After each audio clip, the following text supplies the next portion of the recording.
Okay, hold on. Let me just start from the top here, right? Can't wait to see this lineup. Okay, yeah. So we're doing like top 4x4, 16 video games, right? So we're going from uh top left to bottom right, right? So the last one on the bottom right, that's gonna be like my number one, right? At least for how I'm feeling right now. So for my number, is this 16? We got Super Mario World. I think that's a fair enough choice. It's like one of the first games I ever played. So it has like a lot of nostalgic value for me. Um, we need some like music to go with this. It's like it's a little empty, right, without any music. Fuck. I wasn't even thinking of that. We need. All right, I got just the music. All right, hold on.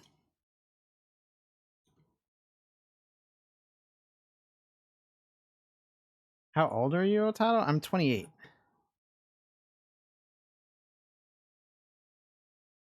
There we go. Ooh, that's a little loud. Perfect. Play some kick-ass early 2000s punk rock. I don't want to get in trouble with YouTube. There we go. Perfect. I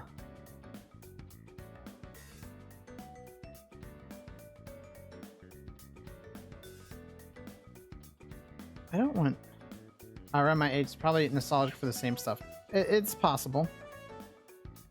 Sorry, I'm trying to find like a good amount of music to queue up. Okay. All right, number 15. Can you tell I'm not entirely prepared for this kind of thing? All right. Okay, number 15 might surprise you.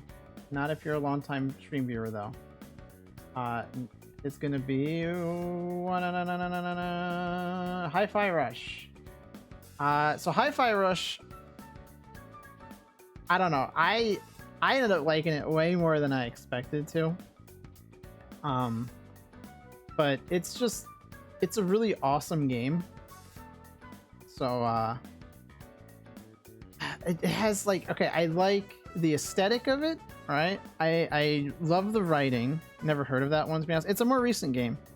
It came out a few years ago. It's a like character action game. If I streamed it like when it was fairly new. It's a character action game. It uses rhythm game elements. So the whole game is about like not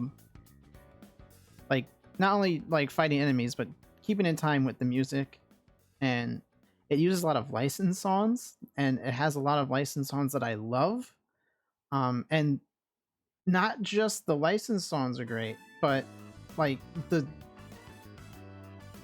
music they made, right? The songs that Glass Pyramids made to sort of be like the legally distinct versions of songs that they licensed are great. And honestly, so this has like 2 Nine Inch Nail songs in it, right? The first boss has the song 1 Million by 9 Inch Nails off the Slip, and the final boss is Perfect Drug, which was a single. I think it was made for the Lost Highway soundtrack. I don't really know, but 9 Inch Nails is like one of my favorite bands, and so that was awesome. So there's a little bit of that element to it too.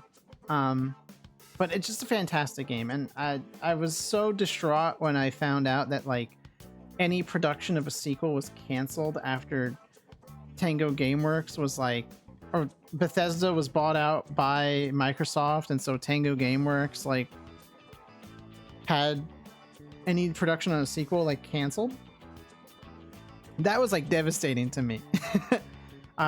So awesome game. I love it. Really good. Colon 3. Okay. Number 14, right? Where's the filters button? There we go. Number 14 again. Might be surprising because I streamed it and I was like pretty critical of it when I streamed it, but it's still a game that's very special to me. Sonic Adventure 2. Again, this is mostly because of nostalgia. It's a game I played a lot when I was a kid. The multiplayer I played like with my friends and my brother a lot. Yes, like 2/3 of the game kind of suck. I think the treasure hunting games stages aren't nearly as bad as like maybe I make them out to be. And like the tail stages are pretty bad. But Eggman has some of like the best like shooting stages in the game. So I think Tails just got shafted. The shooting stages are still far from my favorite. I mean, the last story kind of sucks. I know I'm trying to sell you on why I like this game, right? But just bear with me, right? But the speed stages when you're playing as Sonic and Shadow are awesome. It introduced me to my favorite Sonic character, which is Shadow the Hedgehog. I love Shadow. I felt like it would be a crime for me not to include like a Sonic game on the list. And I was like, well, what Sonic game would be like my favorite, right? And I'm like, oh, it's gotta be Sonic Adventure 2, right? It's just like when I think of Sonic, right? It's like this is kind of like this is how I want 3D Sonic games to be. Like the boost games are cool and all, and like I like it, but it's like homing attack should be double tapping jump, right? It shouldn't be like A and X, for example, right? No, it's not right. I hate that. So mechanically, it's one of my favorites as far as the speed stages go. And it has such a kick-ass soundtrack. It has so many good songs that I'm just like, it's almost like on here, it probably wouldn't have made it if it didn't have such a great soundtrack. Live and Learn is like one of the best vocal tracks in Sonic, though I would say a lot of the vocal tracks in Frontiers gave it a run for its money. Just saying, Frontiers is a very good game. All right, we're gonna get ready to reveal. We're gonna get ready to reveal number 13, right? Is that right? Yeah. I'm doing this all on OBS, so you know it's funny. I'm kind of forgetting what was up here. All right, Fallout New Vegas.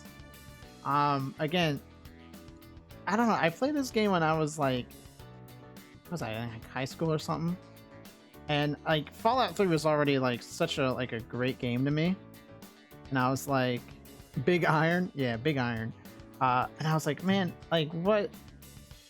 If I had to like pick a Bethesda game that was like the best ever, right?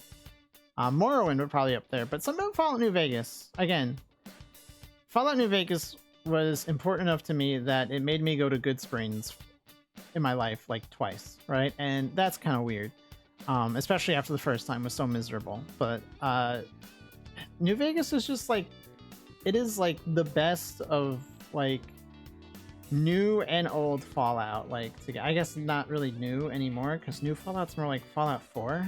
But like at the time, it was the best between like of like new and old. It had the writing of the older games that was like super good, and I think the gameplay of the newer games, which debatably you could say is worse than the old games. I am really bad at the old games, and at the time they were like super like dense for me, and I didn't really like playing them. So like, yeah, I really liked New Vegas when it was new, and I still like it to this day. It's still my favorite. Kind of have to mod it a little bit, I guess. My favorite mod to use with it is just to play after the ending or play after credits, so that you can just enjoy the game after it ends. That's really the only mod I care about with that game. Yeah, no, Fallout New Vegas, super important game to me. I love it. It's a great game. Fuck the haters.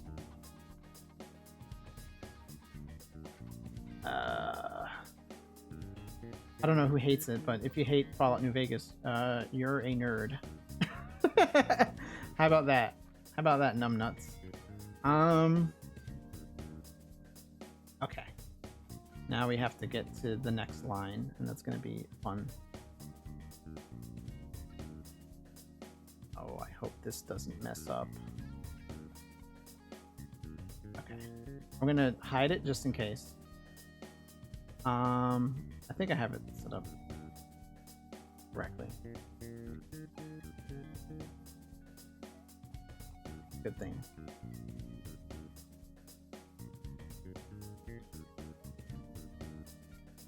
Bam. Okay.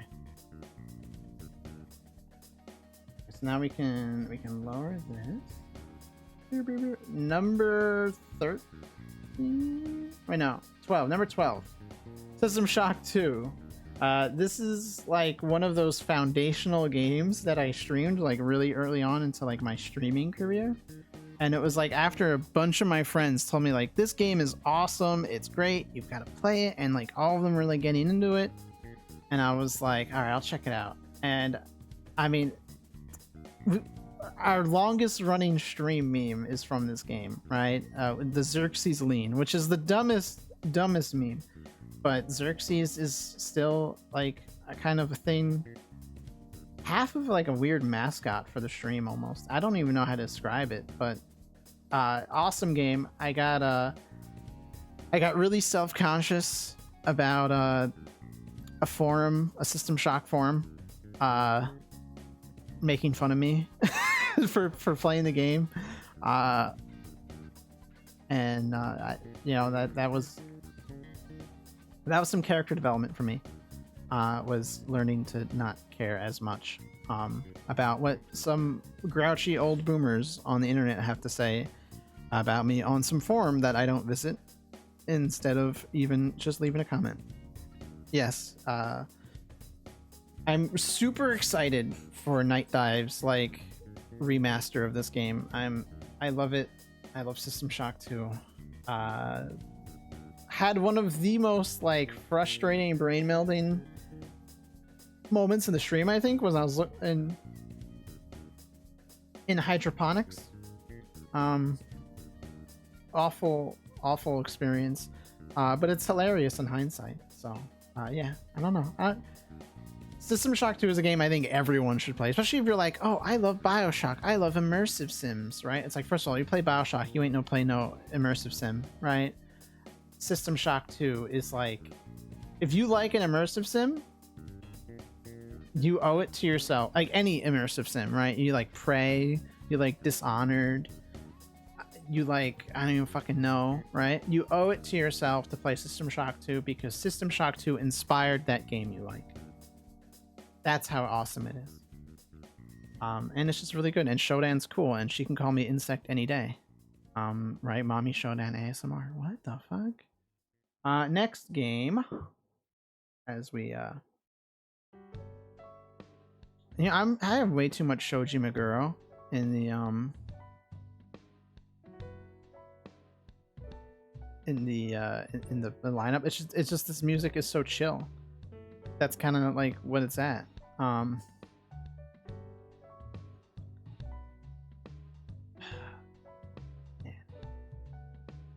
I don't know what else to put on next.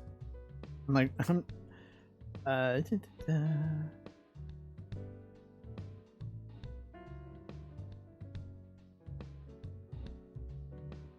right, what if we did there we go. We'll do something else next. There we go. Sorry. Next game. I don't even know what's here anymore. Binding of Isaac Rebirth. Yeah. I mean, it's again, as I was streaming Binding of Isaac, I was talking about how important and I felt like the original Binding of Isaac was. And how I was like obsessed with it when I was like a teenager, right? Like I was like, I don't think I can like impart on you how obsessed with the Binding of Isaac I was, right? Like so Rebirth is just the Binding of Isaac, but like better, right? Like in a lot of ways. And I don't again, I'm not sure how I can like put it into words. It's a very like personal thing, I guess. But yeah, I guess most of it is like my love of the original Binding of Isaac is sort of like influencing it, but like I kind of have to give credit where credit is due, where like I have no reason to ever play the original again outside of nostalgia, because Rebirth is so much better of a game. And it just kind of like took the original's place, if that makes sense. So Binding of Isaac Rebirth is number 11, right? Yeah, number 11. So number 10. Now we're getting into the actual like top 10, right? What I initially set out to do. What is number 10? Half-Life, the original Half-Life. It is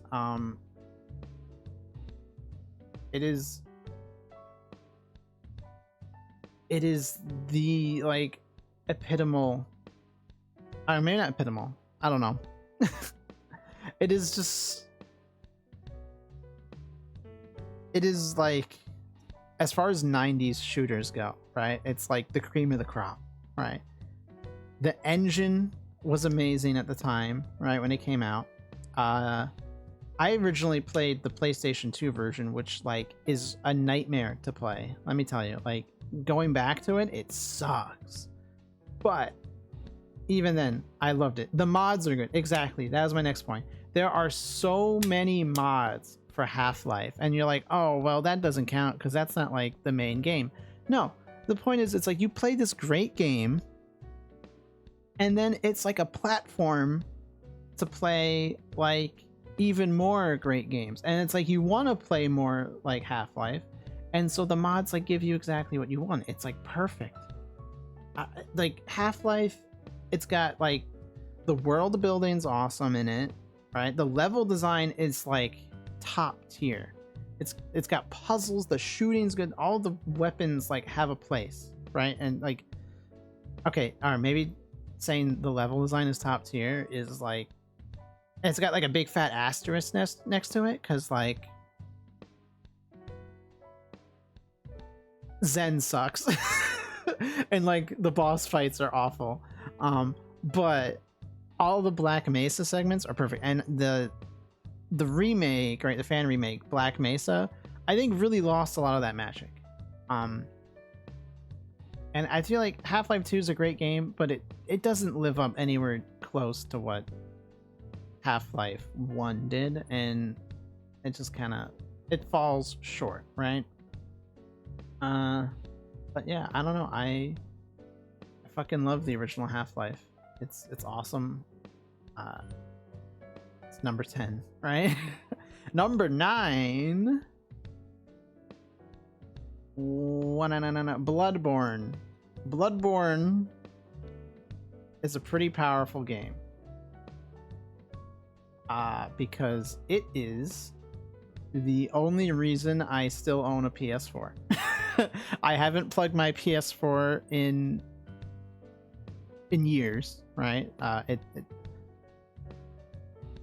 I haven't gotten rid of it because Bloodborne exists, and if I want to play Bloodborne again, I need a PS4.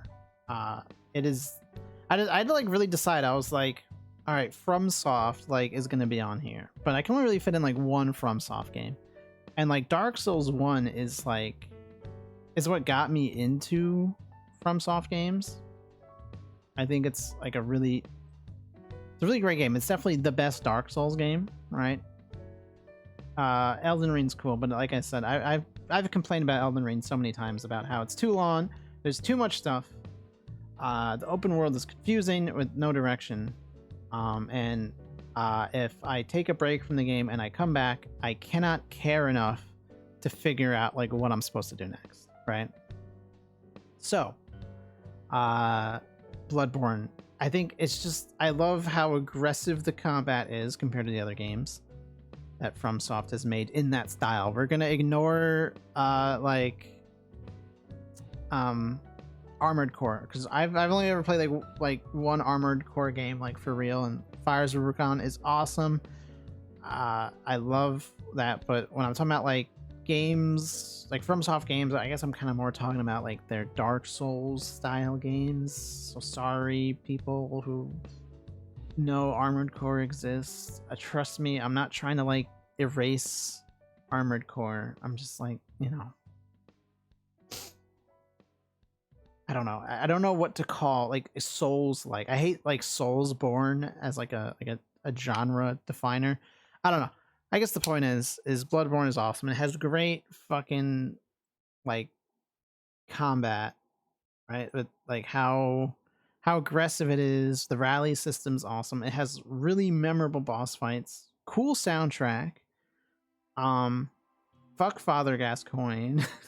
Fuck the Bloodstarved Beast. Fuck Rom the Vasquez Spider. Right? They're like, I don't mean that in like they're bad boss fights. I just mean it's like they're difficult boss fights, and they really stick out to me as moments where I like struggled and had to like learn the game and get good at it, right? When I first played, and that kind of always stuck with me. Awesome game.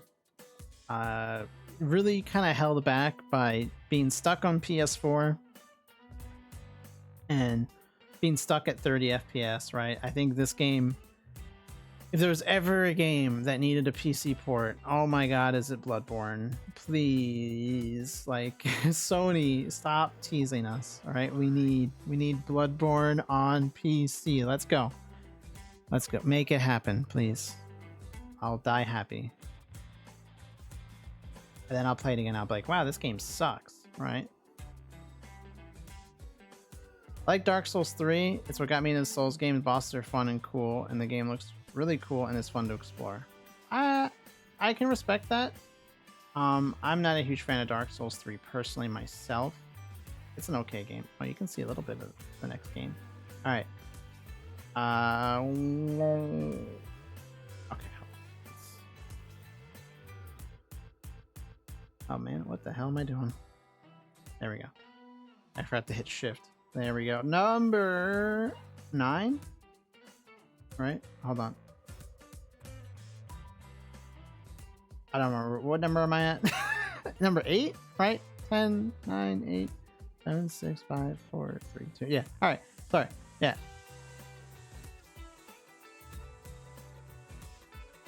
Yeah, 8. Number 8. I'm stupid. It's late. Don't mind me. It's almost 2 o'clock in the morning.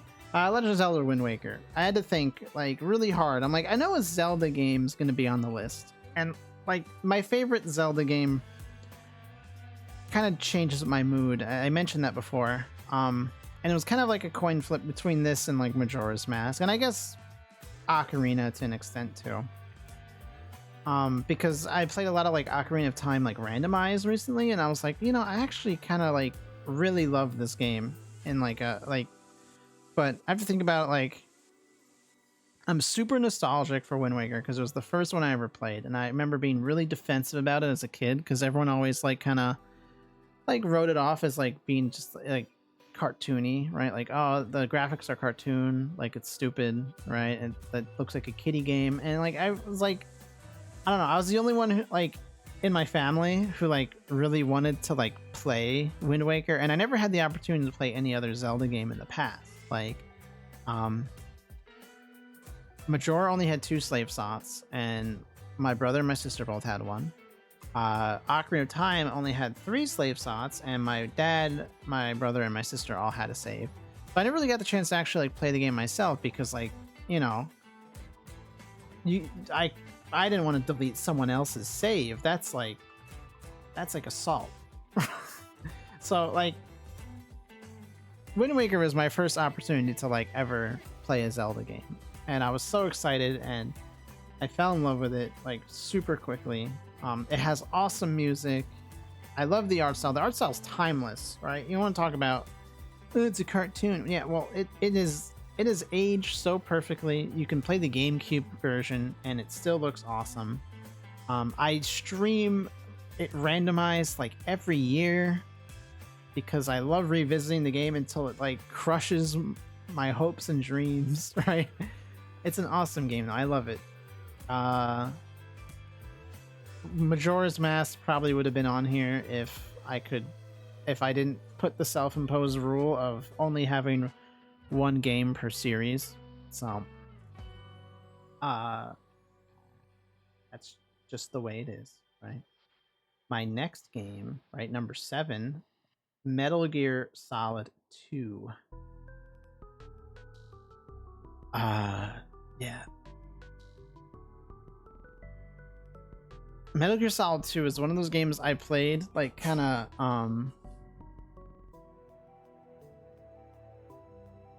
I kind of played it like far too early in my life, if that makes sense. Like so when I was I wouldn't say I was a kid. What was I? I was probably like, maybe I was like a kid. I was like 12 or 13 or something when I first played Metal Gear Solid 2. And I like played the first game as well. I don't know if I ever finished the first game, but the thing that like makes me say like I wish I played it like later in life versus like when I did was because like the themes of the game are like so relevant to today, right? And I don't think like as a kid I really got how important the story and the themes were, and I just thought I was playing a cool video game. But like looking back on like, okay, so Metal Gear Solid 2 might not be like the best game, right? And like you might even say like it probably like I could understand why a lot of people would say like why the fuck is this your number 7, right? Like favorite game. Like that's kind of crazy. But I think it's just such a powerful piece of art, especially like I guess it's like a weird postmodern art piece as a video game. And it really it said a lot about the state of the world and the time it was made. It had a lot of commentary on what it meant to be a video game sequel and what people expected from them. But it's like it still remains so relevant today. So like you can look at it as like a in the time it was made, right, as a product of its like time, or you can look at it of like what it means like today, and it's like its commentary is sort of like ahead of its time, and it's kind of crazy for that. And it was weird how like how much it seemed like Kojima was ahead of the curve with Metal Gear Solid 2. Definitely was like, I mean, Metal Gear Solid 3 is kind of up there too, but less is like thematics and like the story of the game. I feel like Metal Gear Solid 3 was trying to do a lot of cool stuff like gameplay wise that like people just like weren't ready for, and like developers didn't know how to like do at the time.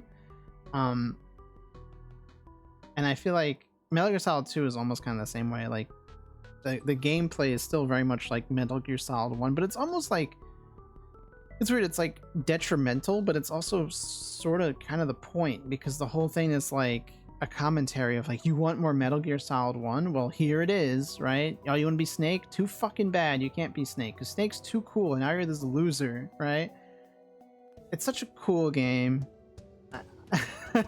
I don't know. Everything about it, it's like it's so well thought out, and you could write like, I mean, I'm sure people have. You can write like fucking papers on this shit, on how it is like artistically, right? And I mean, like Kojima's the fucking goat for making this game. Number 6. Ooh, what are we getting into? Shin Megami Tensei 3 Nocturne. Now, I used the artwork for the HD version. The PS2 version is probably a little... I don't know. Here's the thing. It's like the HD version is the same gameplay, right? The only thing it does is add some quality of life stuff in terms of like the what do you call it? The demon fusion, right? And like, so if you haven't played Shin Megami Tensei before, right?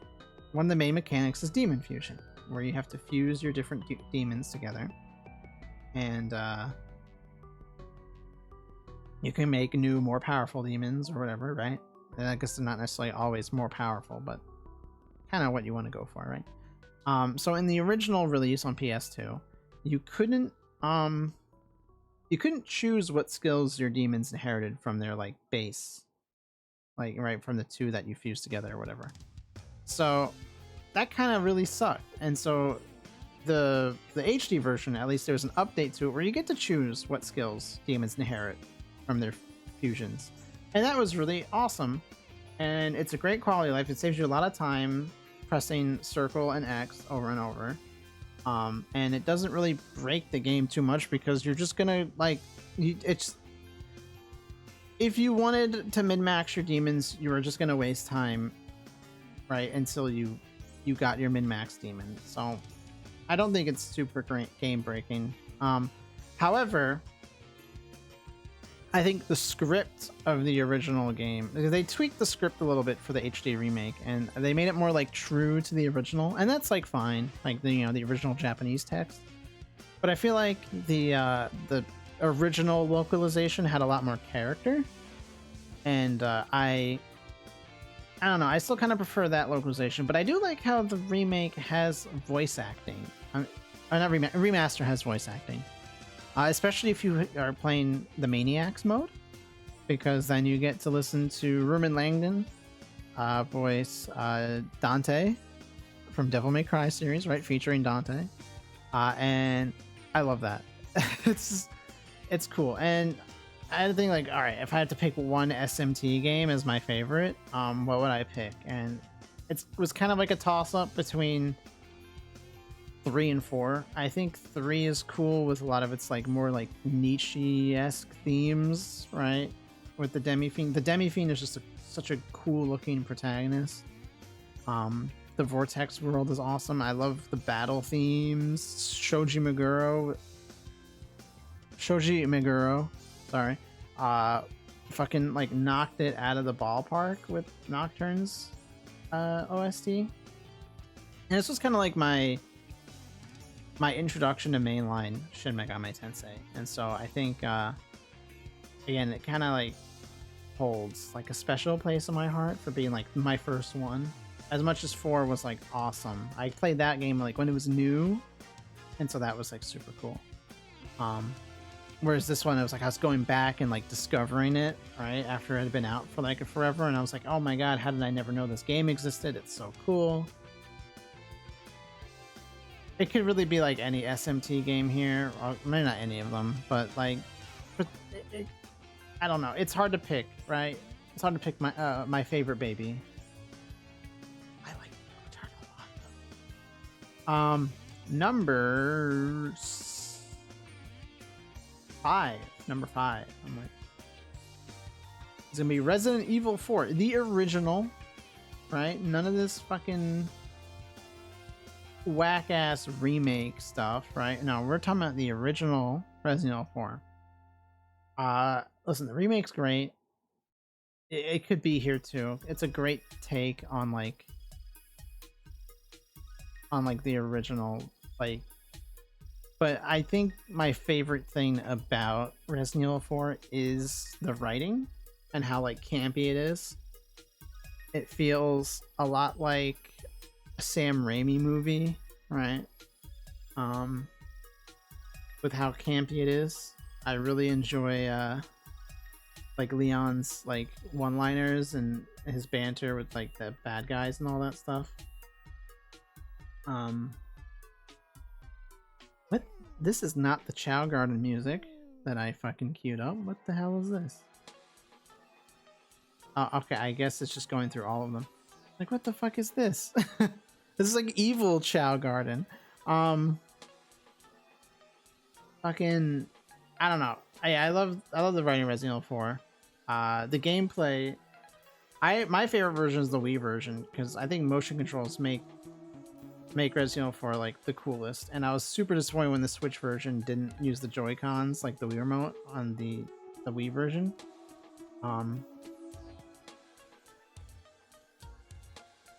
Yeah, I don't know, it's like kind of sparked my love for horror games. Like it was like the first horror game I ever played. Like it wasn't the first one I ever like saw, right? Like I watched my sister play through like Resident Evil 1 and like Silent Hill 2 and all that stuff. I was terrified of horror games for the longest time. I remember when my brother got Resident Evil 4, like we were like so scared to like go into like the first building where you fight your first Ganado. And then like once there was like, oh, it's not zombies, like they're just dudes. We're like, okay, like we can do this. And then like they become like Plagos monsters and their heads are coming off, and you know, and you're like, what the fuck? But at that point, you're like, invest in the game, you can't give up, you know, right? And then the regenerators are like one of the scariest monsters in video games to this day.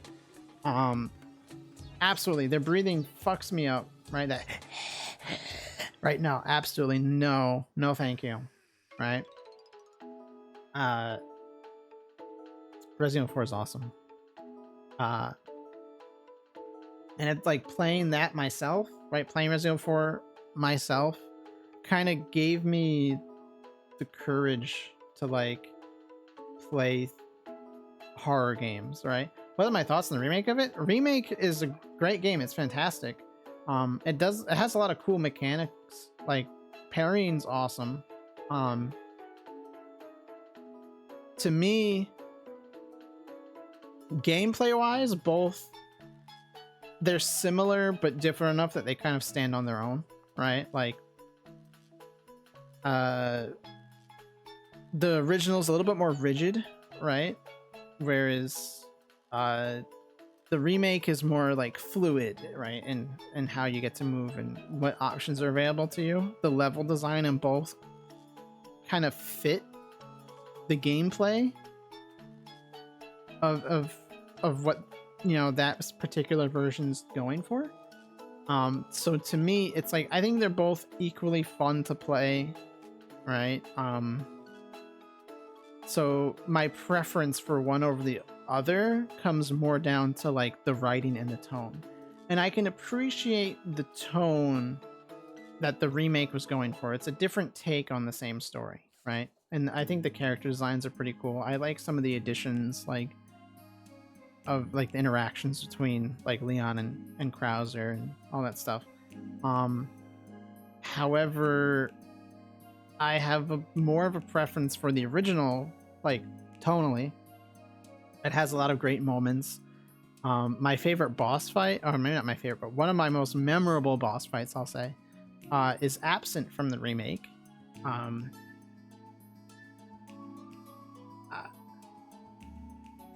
At least the versions I played, we had the PS2 and the Wii version, right? Those had like Assignment Ada in separate ways, like included. Whereas like Resident Evil 4 remake, you had to buy the DLC to get separate ways. I don't even think Assignment Ada is in the remake. I still haven't played the DLC for Resident Evil 4 remake. And the codec calls. The codec calls are like the best part of Resident Evil 4, like in terms of like character interactions, and they're just fucking gone. Like you kind of get like these like little conversations between like Hunnigan and Leon while you're like walking, but like I loved like when why can't I remember his name? Salazar. When Salazar like hijacked it and would like call Leon to like taunt him. Like that was I love that. And those interactions kind of being gone in the remake. Again, it kind of just pushes my favor like just more towards the original. I could play either any day, but you know, it just depends on the mood I'm in. But I'd say my preference is for the original. All right. Now we're getting the real shit. Top 4. Oh. Top 4, right? What is my number 4 game? Again, it's a more recent game. It's a game that I've streamed. It might shock you. It probably won't though, especially considering how my opinion of recent societal developments have been. Cyberpunk 2077. I'm gonna be honest, I liked this game even when it came out. Okay.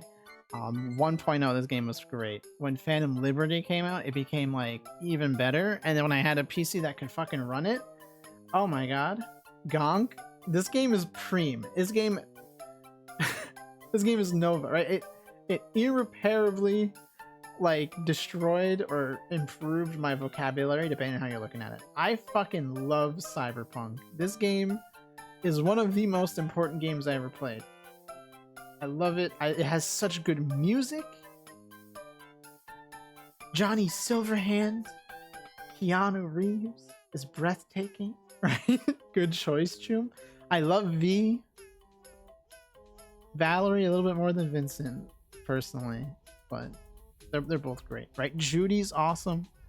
Panam's a bitch. River is a cop. He has a cool quest line. I'll never romance River. Carrie is awesome. I love Carrie. Why is it that the best romance options for V are like both like the gay ones?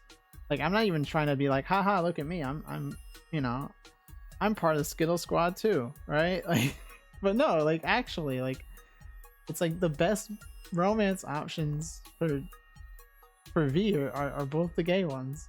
And it's just, I don't know, Night City, it's just the way it is. Don't talk smack about Pam's a bitch.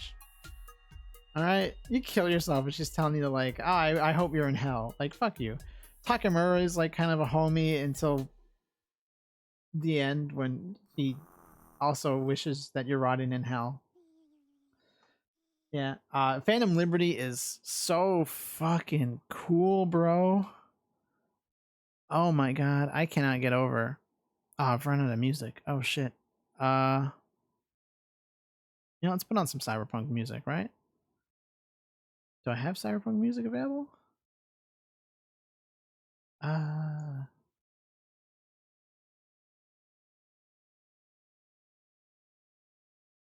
we go. I guess we can do this.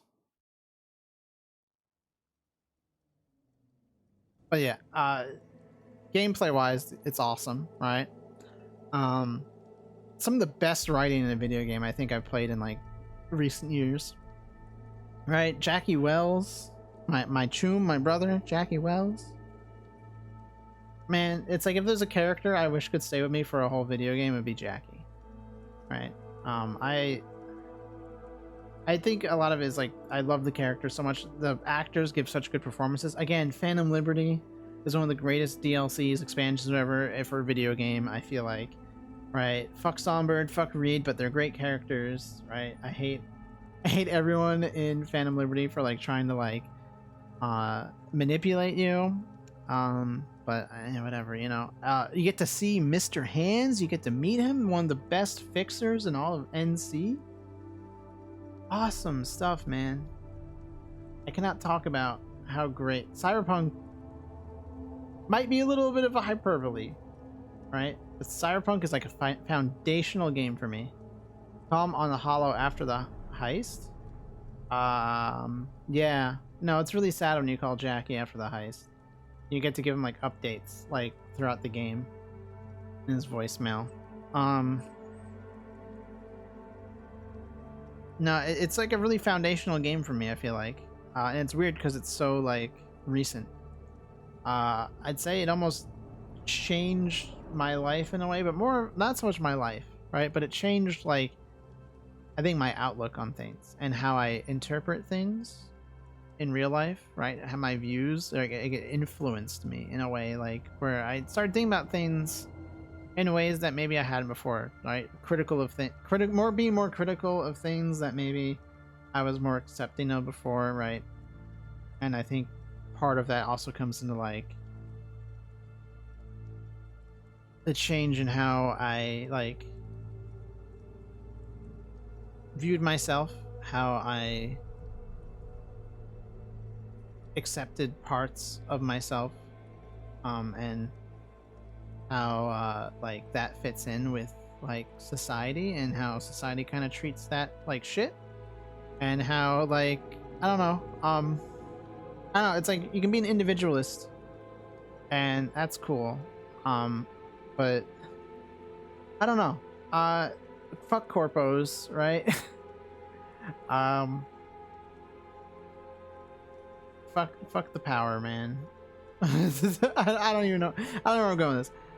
Cyberpunk's awesome. I love it. It's a great game.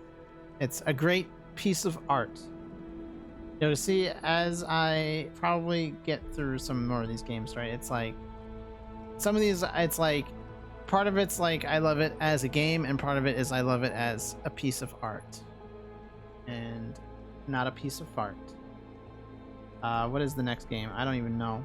Chat, we are so cooked. I can't remember my own list. Silent Hill 2 is again one of those games where the merit of it is in the artistry. And if you watched me play Silent Hill 2 Remake, this might not come as much of a surprise to you, but I like the remake more than the original. And it's like, if you told me this a year ago that I would be saying this, I would call you a fucking liar. I would threaten you. I would punch you. Oh, maybe I would threaten to punch you. I would not punch you. I would be so offended and angry. Okay, but the truth is that 2024 advancements to gaming was able to make Silent Hill 2 in ways that the original dev team could only dream of. And Bloober team fucking shook my world by making a good game. I'm amazed by it. I had no faith in them whatsoever to be able to like make a good game, right? It's honestly amazing that they did it.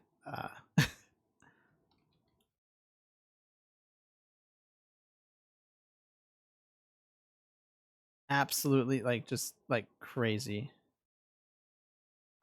Again, it's one of those games where like it's like artistically it's super important to me,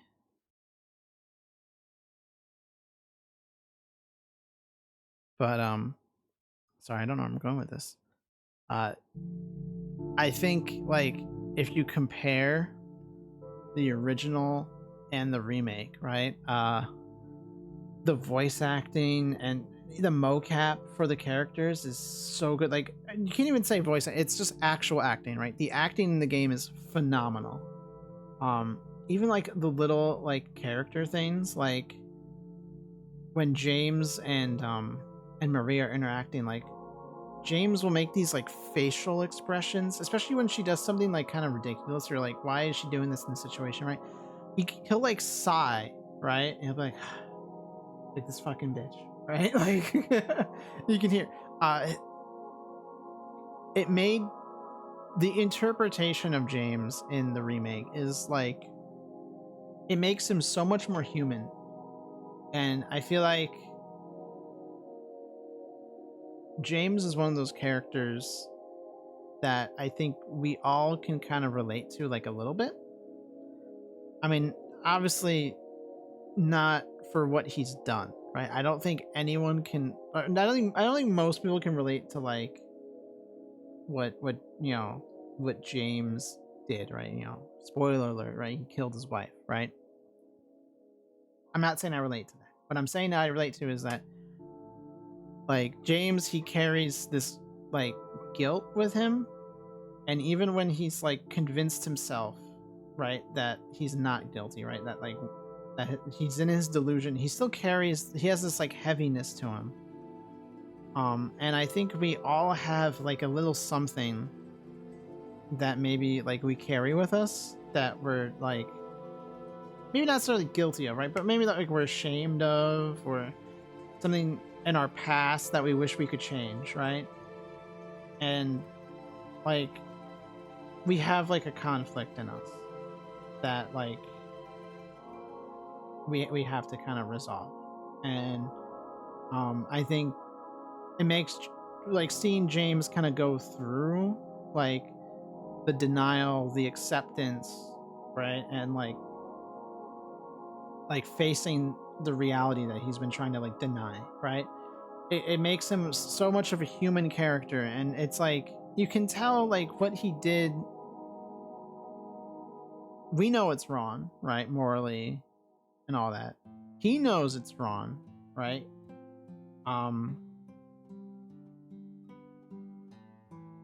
And like, you know, it's like, I don't know where I'm going with this, right? It's like motherfucker, where am I going with, I don't know where I'm going with this. The point is James is a very complex character. And so are all the other right? Like all the other characters kind of have this thing, right? Where they go through the same stuff that James is, right? Like Angela's guilty. She's not actually guilty of anything, but she feels guilty, right? Like Angela's a victim, but she feels guilt over like retaliating against her, like her victimizers. And that's like such like a real like thing, right? It's a sad thing that happens in real life, but like it, you know, it is something that happens, unfortunately. And again, it just makes these characters like so human, right? And Eddie, right? Like I don't know, like I was bullied as a kid, right? And like I get like Eddie's sort of like anger at like the world. Like I don't, again, I can't relate to like what he's done, right? But like I think anyone who's ever been like bullied will know what it's like to be like angry like at the world for like what they went through, right? And like he feels like disgusting about himself, right? And he like internalizes all that. But then he goes at like, so he has this awful like self image of himself, and he turns that ugliness outwards, right? And then he expects other people to like see that in him, and so he doesn't trust people.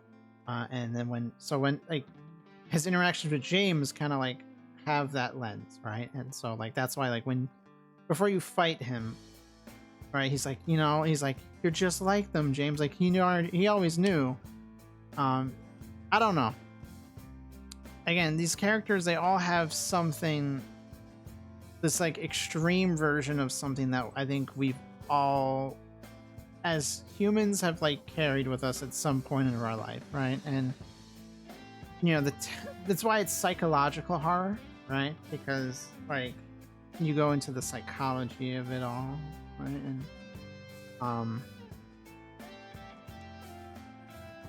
I don't know how to like put into words how important like I think Silent Hill 2 is and how much of an improvement the remake is. It's funny, it's like Resident Evil 4, it's like the remake's great, but the original's better. And it's like this, it's like, well, the original's fantastic, right? The original was already a masterpiece in my opinion. The remake is so fucking phenomenal that it surpasses it. I'm surprised. I love Silent Hill 2. It's one of, again, top three. Number 3, pretty much my favorite game. Right? Depending on, pretty much, really close to being my favorite. Number two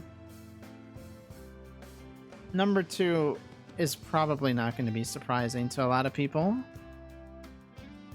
but you might be surprised by how recent it is, and I can go into that. That's why it is.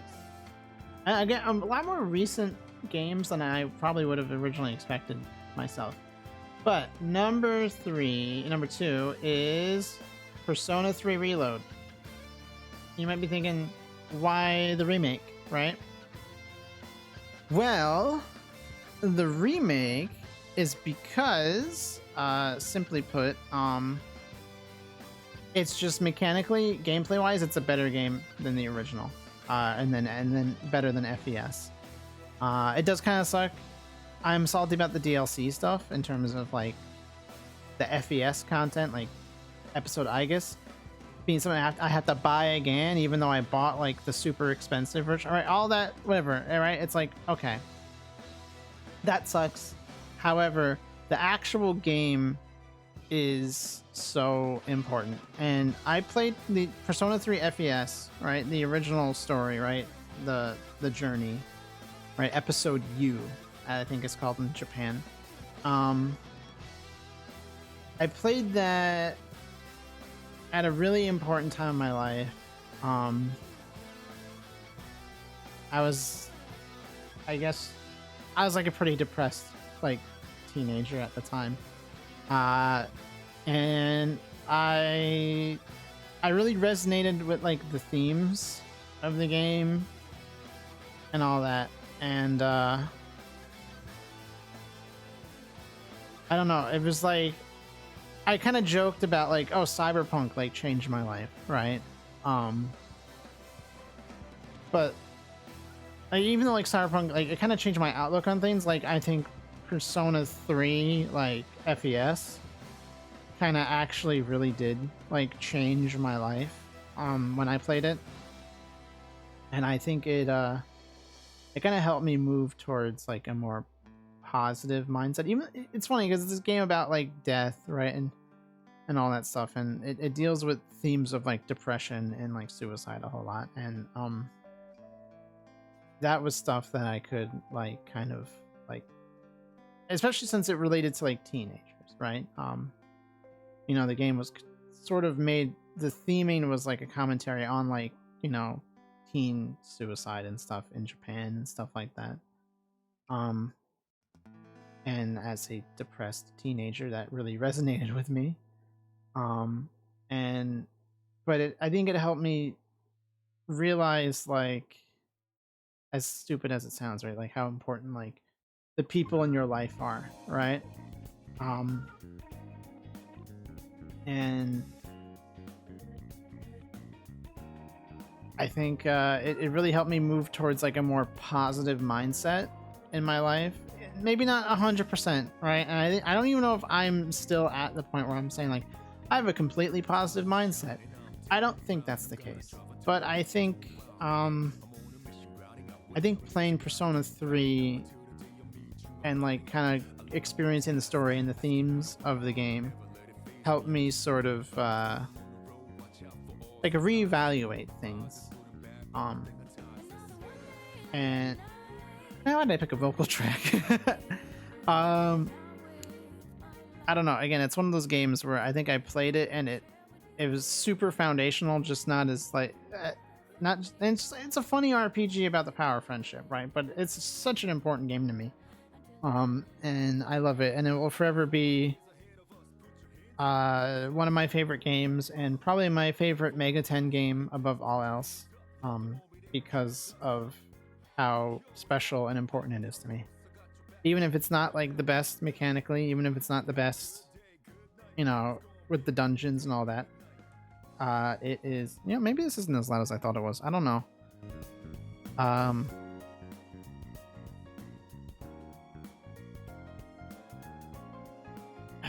Yeah, I don't know what else to say. It's an awesome game. Now, my number one game, right? My favorite game. Again, I don't think this should be a surprise to anyone on the stream. However, again, a very foundational game for me. I think if like Cyberpunk, Silent Hill 2, and Persona 3 are all like their most like very big parts of it is like the writing, right?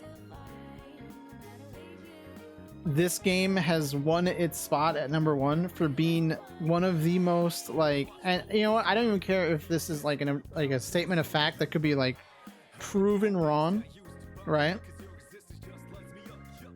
My number one game is there purely almost okay. So it has such a great story, right? Even if it's batshit insane, it is so mechanically fucking perfect that it deserves its spot. The game I am talking about is Kingdom Hearts 2. Kingdom Hearts 2 has to be my number one game, my favorite game ever, right? Because it is so mechanically so fucking good, especially if you play Final Mix on critical mode. What a great fucking game. What an absolute joy to play, right? And it's the story is fucking awesome. All right, I love how batshit fucking insane it is, right?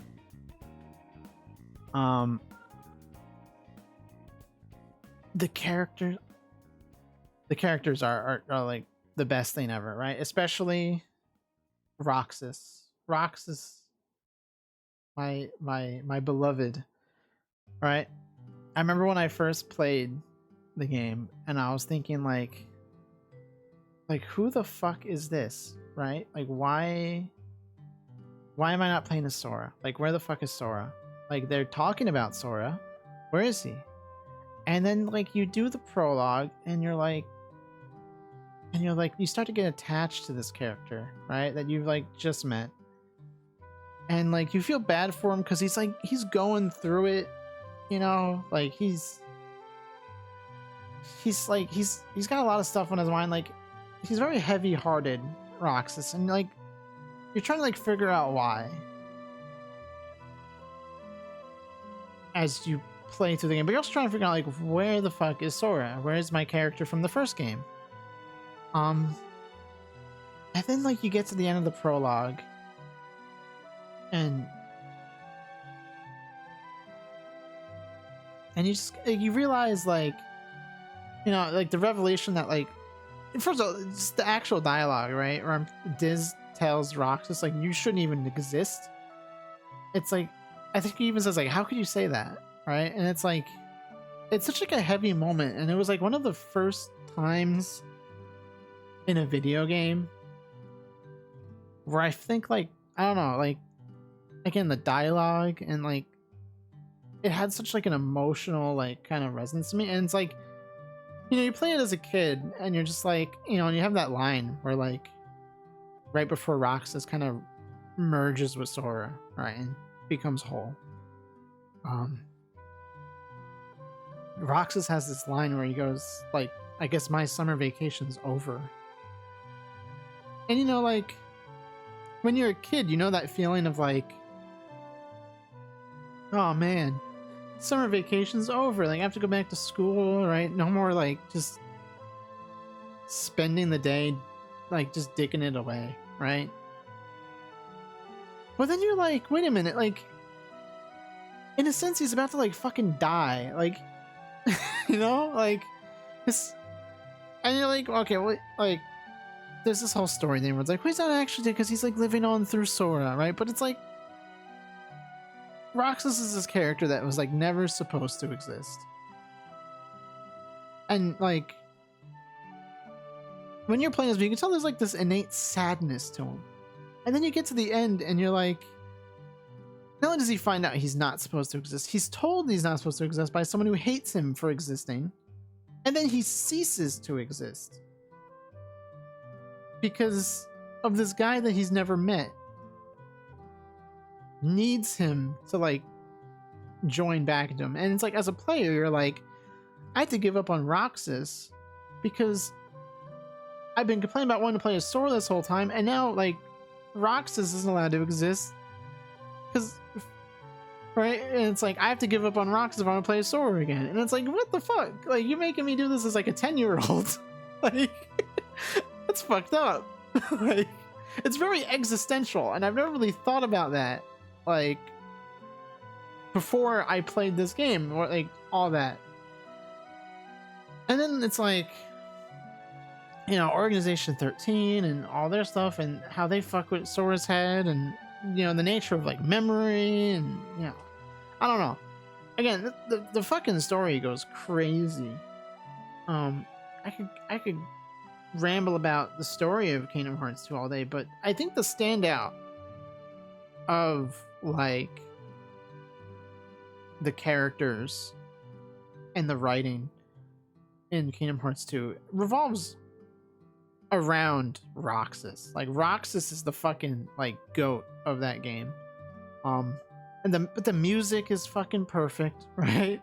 I love Sora, Donald, and Goofy, right? I mean, to this day, it's like when I hear like Mickey, Donald, and Goofy, I'm like, that doesn't sound right. It's not Mickey, Donald, and Goofy. It's Sora, Donald, and Goofy, right? Like Sora is the third member of the trio there. Like, who the fuck is Mickey? Like, I don't know. Again, even just like the music, I don't know. It's funny, I don't think Kingdom Hearts ever made me cry until I was like an adult. I'm not really ashamed to admit that. I think there's like there's a lot of things you overlook about like it's like themes and existentialism. You overlook it when you're a kid because like you don't really have like the frame of mind to like really care about those things, and then when you get older and like things kind of start like slipping away, right? And then you're like, and you go back and you like visit this game from your childhood that you're like nostalgic for, and like now you're like, now I'm like upset, right? Like, but the game is so fun. I cannot stress how fucking fun Kingdom Hearts 2 is. It's got everything, right? It's got like a great story. It's got emotional writing. It's got just fire fucking game. Again, when I say mechanically it's like perfect, I don't care how wrong you think I am. It is like one of the most perfect games I've ever played. I fucking love Kingdom Hearts 2. And it was such an improvement over the first game. Like the gummy ship was better, right? Moving as Sora was so much the genius thing that they do that I didn't really figure out until I was an adult, right? When you play the prologue and like people complain about how clunky Roxas is, right? Like, oh, he doesn't control as well as Sora. He uses Sora's moveset from the first game.